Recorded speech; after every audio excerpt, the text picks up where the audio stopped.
আজকে পাইলের এস্টিমেট করে দেখাবা। লেখো মেইন রড ইকুয়াল দাও। মেইন রড ড্রয়িং এ কয়টা আছে? এখানে ড্রয়িং এর সেকশনে যাবা। এখানে 6টা মেইন রড 16 মিলি, তাই না? টোটাল লেন্থ কত? 40 ফিট। এই লং সেকশনে কিন্তু 40 ফিট লেখা আছে।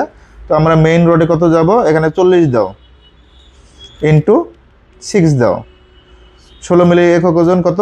0.48 ইকুয়াল দাও 116 কেজি।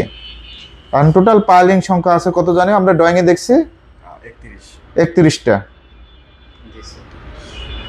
31টা পাইল। ওকে, 116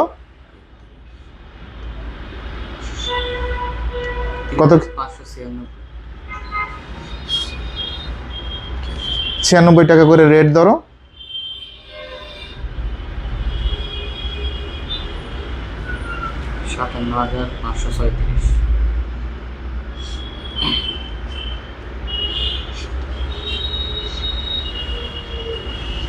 এত টাকা